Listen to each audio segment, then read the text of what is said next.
What's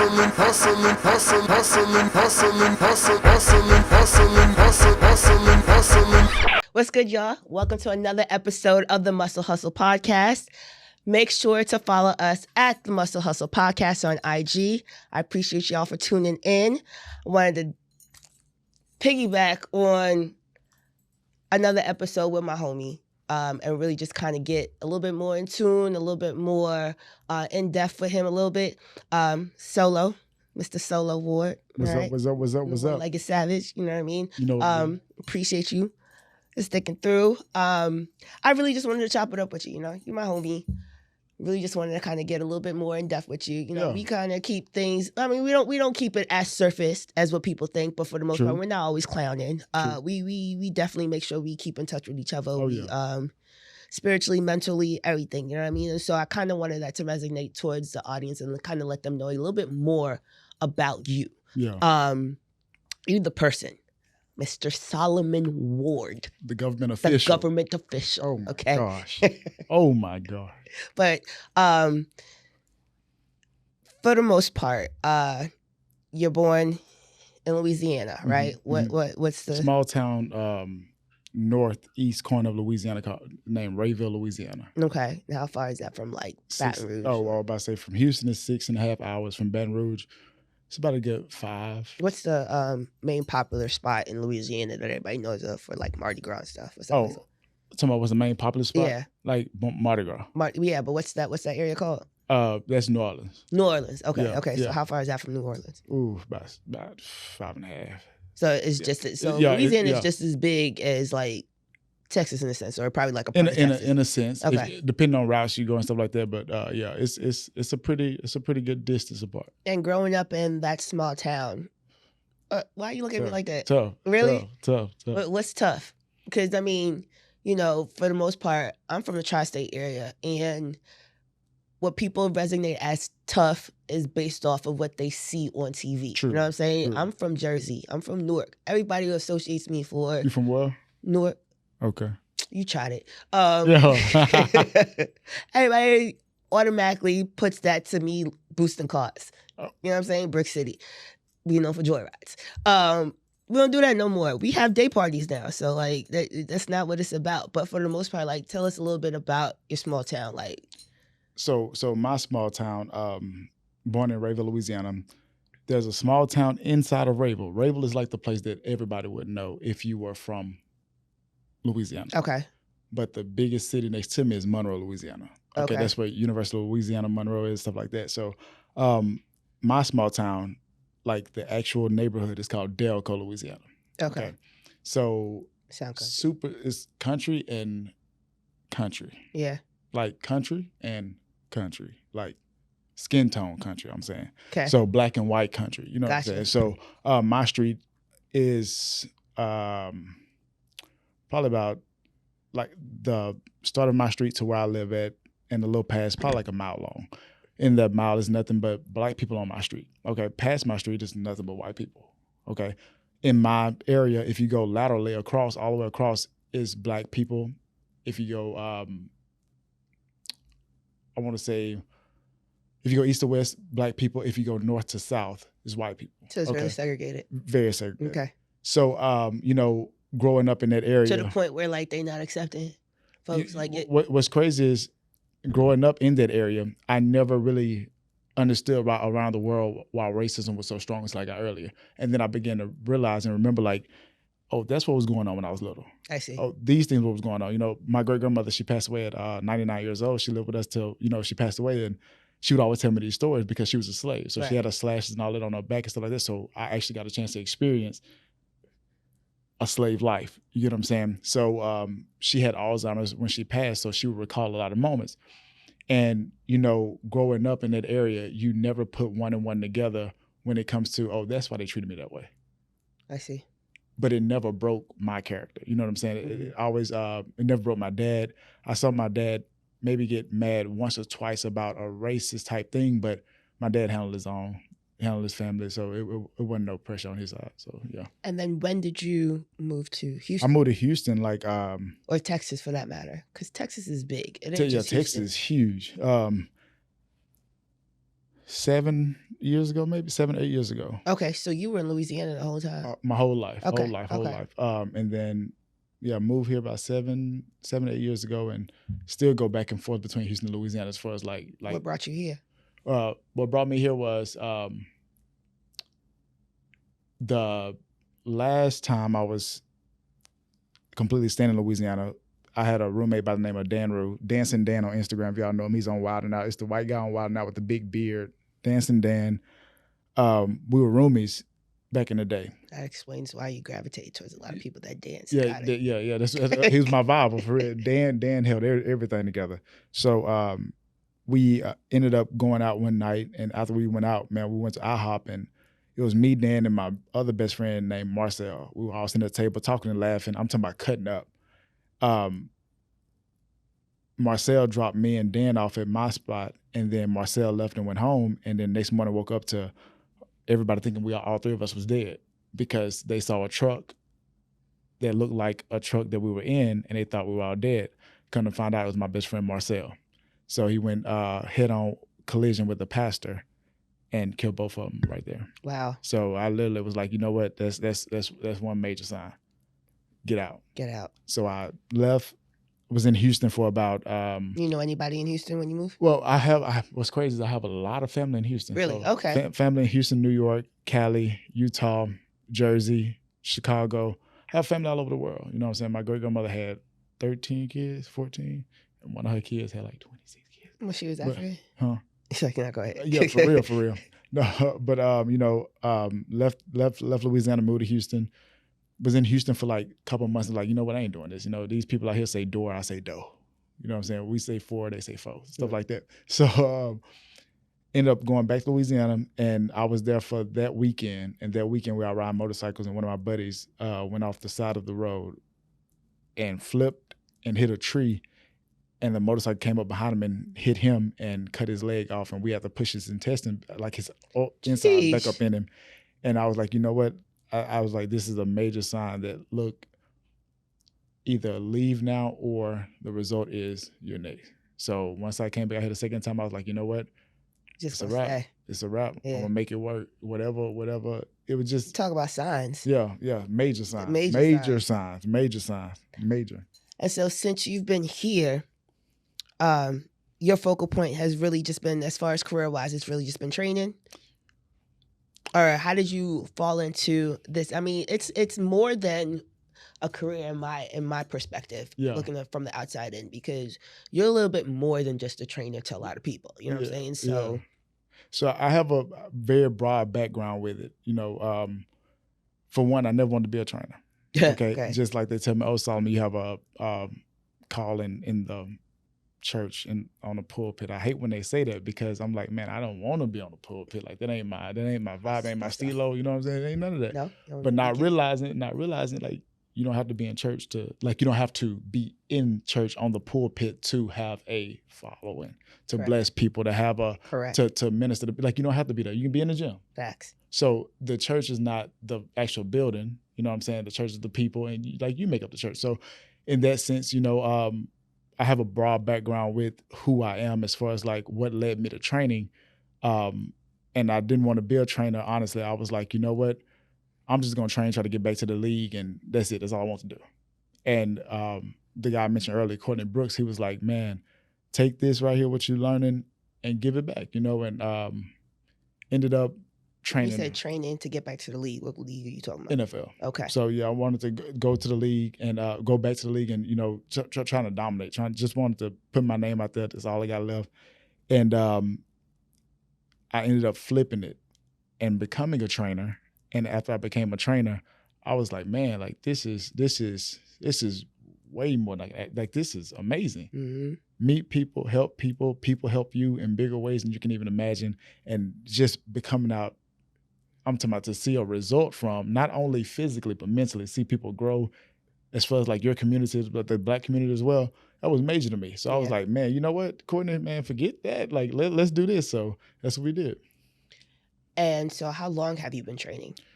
Ooh, I've been training people like I train now. Mm-hmm. It's only been about 4 or 5 years. but training someone, I'm going to say it's been like 8. Okay. 8 or 9. And differentiate the two. So now at level 1, I train multiple people. Shout out to level 1. Shout out to level 1. I train a lot of people, like a lot. Back in the day, I was more focused on training 1 or 2 people completely. Specific? No specifics. I just wanted to, I love detail. Gotcha. So I wanted to literally, if I feel it the Perfect. type of way, I want to see if they feel the type of way. Like first, like hand placement, turning hands, lifting arm up, elbows up. I really wanted to like critique that to the maximum, because I know if I can do that, that if this door was to open, there's no stopping. Like we're going there in full force. Right. So that's why I'm always on YouTube. Like I'm like, Coco, that door wide open right there. Like and I feel it. Like it's a different vibe. So when I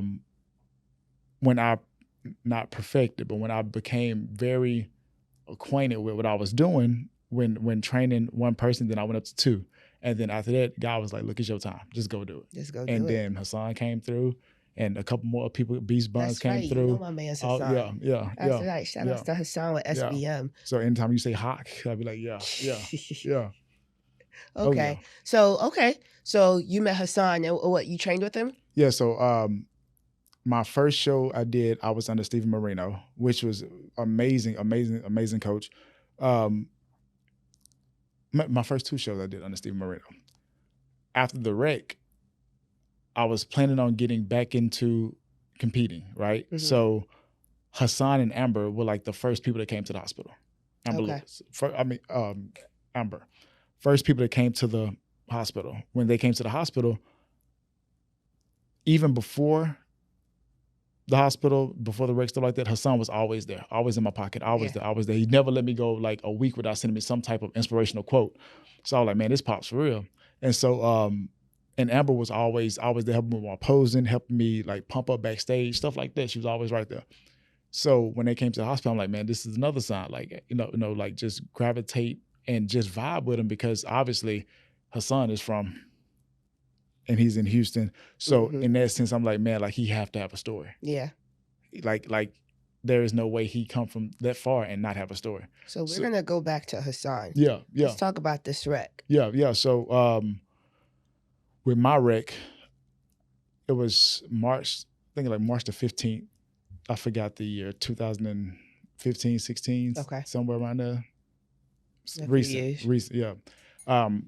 I ride motorcycle with some buddies of mine one night, and what bike was you riding? Oh, ZX10 Kawasaki. Oh God! Shout out to Kawasaki, only the best. Ducati. Only the best. Whoa. Gale. I do like the Ducks. Just so y'all know, I do like the Ducks. Just so everybody know. Okay, all right. If there's any other bike I would get, it would be a Ducati. I had no business riding that shit. Beautiful bike. We're gonna do a photo shoot on a Ducati. We're gonna do a photo shoot. Lord. Okay. Anyway. So we link up one night, and we go down Westheimer, okay, which is Galleria. Okay. Go all the way down Westheimer, pass the Galleria, keep going toward the back, toward Beltway, like back, okay.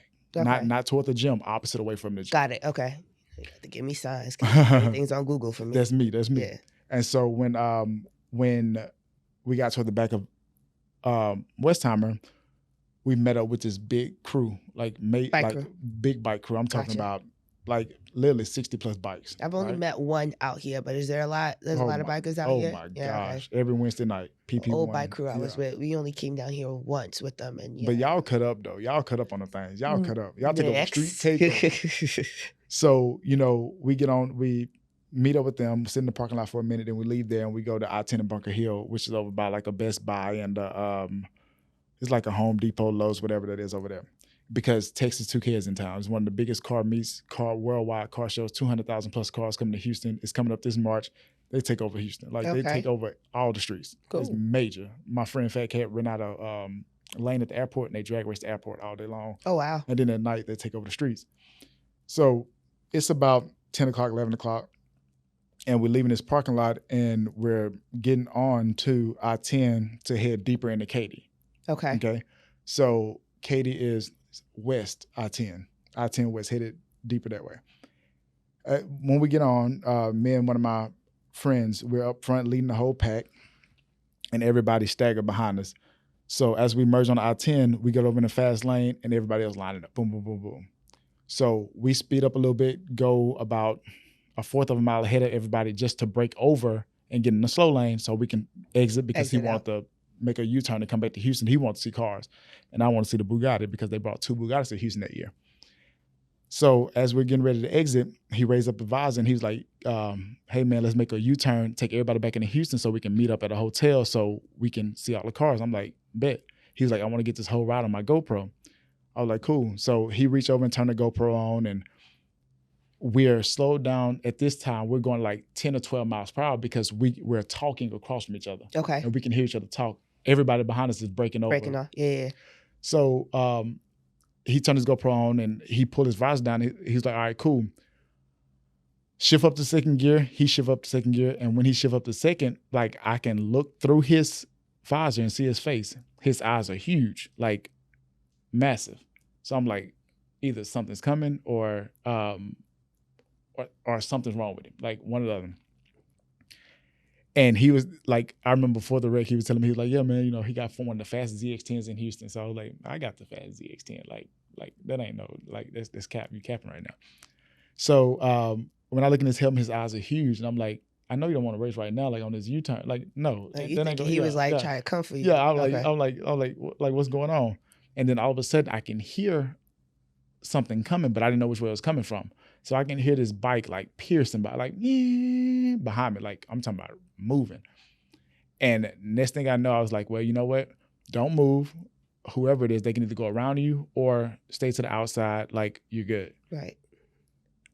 When I pulled my helmet down and I literally looked down and watched my speedometer go from 57 to 62, I got hit, boom, right side, boom. When I got hit, the guy that hit me was on a motorcycle too. So he tried to split between me and my best friend. He tried to split between the middle of us and go to the outside. When he tried to do that, it hit the right side of me. He was in the crew? He was in the crew. He was in the crew, broke through everybody and came all the way up to the front and tried to swing in and swing back out to the fast lane. That's definitely a no-go. Definitely a no-go. Okay. So when he hit me, I dumped the bike down and I like pushed myself off the bike. When I push myself off, I can look to like my right side and I'm literally flying and riding by my friend at the same time. Wow. And I saw a bike go over me. Well, I saw something go over me. I didn't know it was a bike at the time. And I can feel myself going down to the ground. I'm like, crap, like loosen up. So when I loosened up and I hit the ground, boom, broke my visor, like put a big dent in my helmet. I started like pushing myself back to help myself slow down. And I started spinning around because I'm like, it's traffic behind me. I know it is. It's during the livestock rodeo. So it's a lot of people on the highway. The rodeo. Mm-hmm. The rodeo. That's coming up. That's coming up. Yeah. So it's major at like 12 o'clock at night. Like everybody's getting out trying to go home. And when everything finally stopped and the dust finally settled, I hop up to go find my bike. And when I jump up, I'm like, man, like my leg real stiff. Like it's not moving. Like my leg is just stiff. Like it feel like it's super hot. All that you still able to get up? Yeah, I jumped up because I didn't even know. You didn't feel nothing.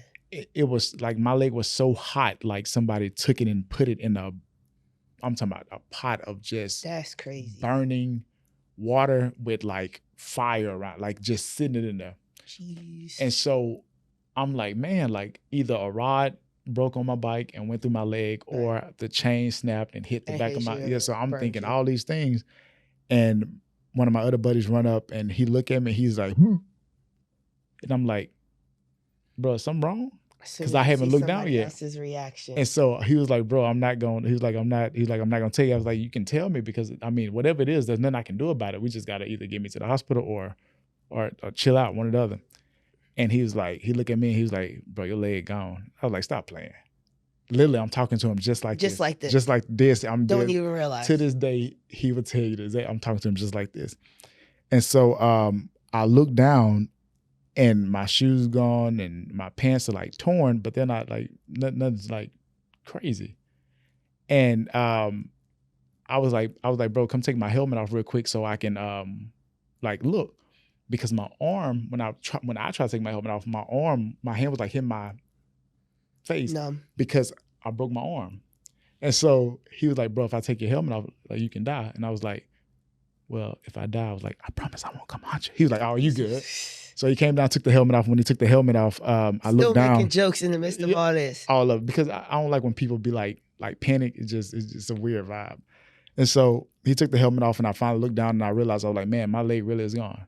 And so we laughed and joked on the highway for like 15 minutes till the ambulance got there. And then once they got there, took me to the hospital. I was laughing and joking with all of them the whole time, and got there. I didn't have surgery till I was 7 days in. All the doctors came back to the room, was like, man, like we really appreciate it. A lot of people be panicking right now. They was like, we don't see why you're panicking. Pain tolerance is probably like through the roof. It was it was a crazy, wild experience. And I wouldn't trade it for the world. I wouldn't. I was about to say, so in enduring that, right?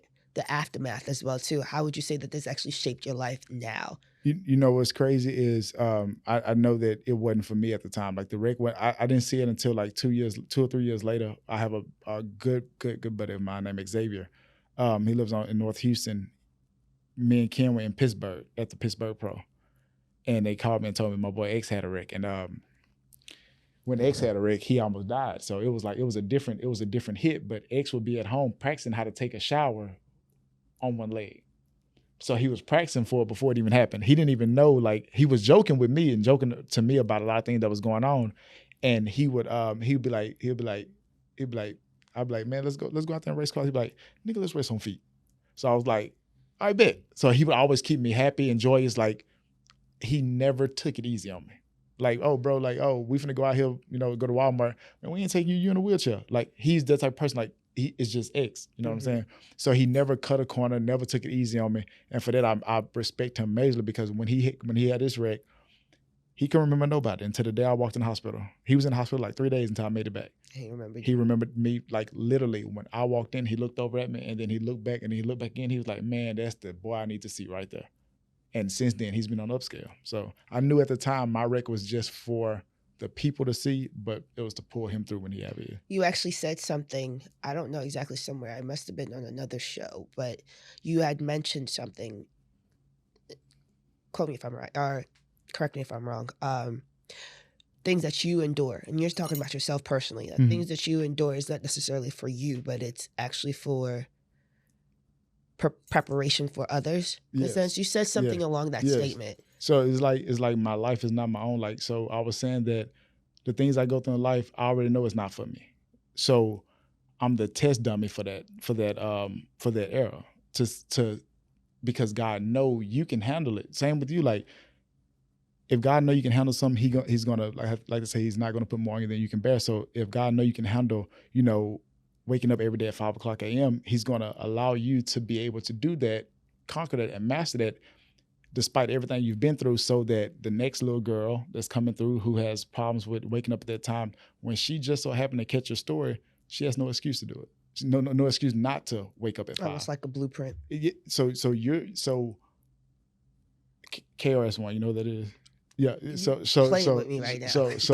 So I love to hear him, like, nationally talk outside of the microphone, stuff like that. I love to hear him talk, because he had put something in my brain a long time ago. He was saying, like, if we are the blueprint, then why are we losing? Yeah, he did say that. Why are we losing? Like, there's no, if I live my life to the fulfillment of, where it needs to be and who I need to be, there's no reason why I should lose. And the people, I meaning, like, that's a selfish term, like, I meaning me, but in reality, man, there's so many kids from back at home that, like, watch me on a daily basis. Yeah. Everything I put out, my little cousins, they're on it. So if I be foolish and become foolish, that's them. Yeah. So, I love where I'm from, like, heavily. So I would be crazy to not be a light to my community. So that's how I feel. Here. Yeah, yes, everywhere. Yes. Same. I feel that. So I feel that.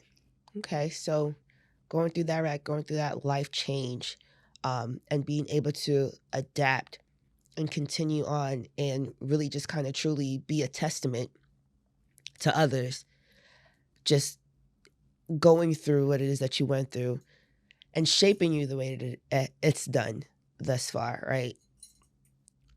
Moving forward, how are you able to translate that? You have a daughter. Yeah. Right? My little baby. Beautiful, my little baby. Beautiful girl. Brindley Ann. Brindley. How old is she? 7. 7. She just called me and said, Daddy, You gonna come check me out today? Yes, baby. I got you. I got you. I got you. That's what's up. So your daughter, actually, how old was she when you had the wreck? My daughter was 2, I think. Okay. Yeah, 2. It was right out. I was getting ready for the Ronnie Coleman, so she was 2. Yeah. Okay. And did you see a change, like in her, like her behavior, her? What's overall crazy about my daughter, in a good way? My daughter really think I'm Superman. This is no joke. Like, she strongly believes that I'm Superman. Yeah. Like, because she's never saw me not be able to do something. So we were at her. She got knighted as a kid. She got knighted. I remember you was telling me that. And they were backstage trying to like help me come up some stairs. And my daughter was like, no, like, he got it. And then once he get up, he's gonna help me up. Like, that's what men do. That's it. I love you. Like, for the like you have to, like, you don't gotta say nothing else. But she really believed that I'm Superman. And she freely does this. She compared me to other dads. She'd be telling kids at school, like, my dad is stronger than your dad. My dad got one leg. He's stronger than your dad. Just like little bit of stuff like that. It really do like keep me going. Like, I was about to say, how does that make you feel? Like I'm like a champion. Like there'll be other kids that just like, they don't really know how to process that, especially 2 years old. Like, I still can remember certain things. Yeah. I don't remember everything, but like things that I probably saw or endured. There's like little things, you know what I'm saying, that they're gonna pick up. It's so crazy because she'll just be sitting there and she'll be like, oh, my dad's about to get this robot leg. Oh, he's gonna be robotic. I'm talking about, she already knows. So like, it, you know how some people make excuses that I just can't process my brain to be like, oh, well, I can't do this because of that. Like, there's no way. Yeah. There's no way. Like, there's no excuse. Yeah, not one. You know. Are you looking to get? Oh yeah, major. How's that looking like? What's the process for that? So the process with that is, for one, nobody ever prepared in their life to lose a leg with insurance. So a lot of people don't realize the price of prosthetics, you know. So, and being an athlete, you just can't go get a regular prosthetic because that will be horrible for you and the company. Okay, because it would have to be replaced over and over and over again. So now in a year, you spend like $140,000. Not even a year, 6 months, you spend $140,000. When therefore, on my case, I'm an X3, which is like the highest bracket of prosthetics. So therefore, starting out, my first prosthetic is going to be like $40,000 to $42,000. Okay, so I have a surfing company who's sponsoring my foot already. So now I'm just putting the rest of the puzzle together, which still comes out to like $36,000. So that's what we're in right now. And then along the road, you know, the state of Texas alone, they announced, you know, we're gonna get you the genuine Autobach 3 if they don't have an Autobach 4 by then, which is $175,000 leg. Saying that just honestly sounds like some like Transformers type stuff. Yes, it is. It is. It's Bluetooth. You can tap it to your phone. Say word. I'm talking about, you tap it twice, swim. It has a whole compressor in it. It's phenomenal. I'm just like, people run marathon. Like, it's unreal. So I'm ready. That's what's up. I'm ready. You think you probably get back on stage?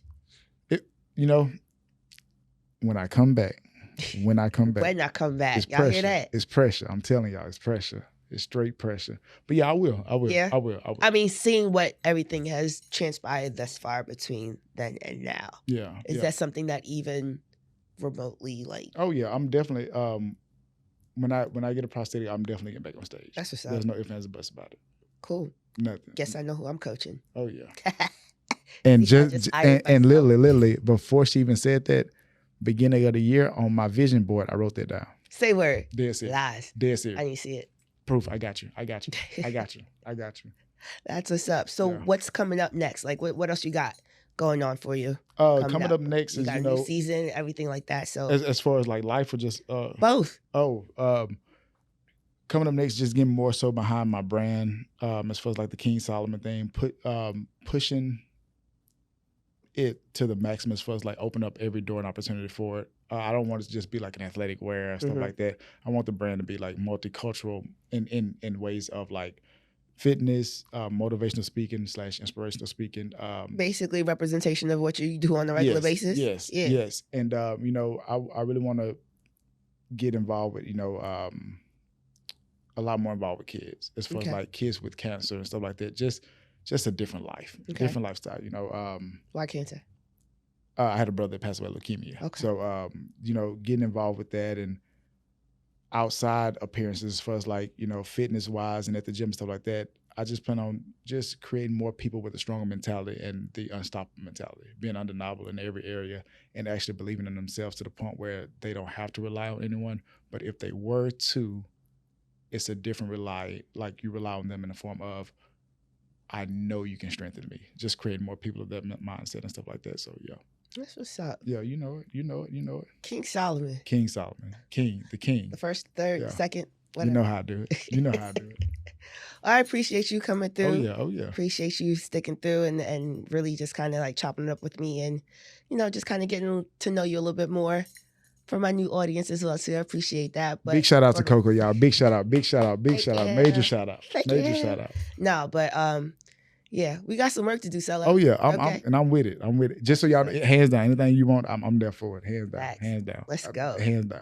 Well, that's another episode of the Muscle Hustle. I'm geeked up, y'all. Appreciate y'all. What's gonna be the dance? What's gonna be the Muscle Hustle dance? What's the end of the show? Shoulders. Yeah, gotta hit them like that. All right, we got this. The muscle hustle. The muscle hustle. Yeah, okay, yeah, we got this. Facts. Yeah. Appreciate you, man. Yes. Cool.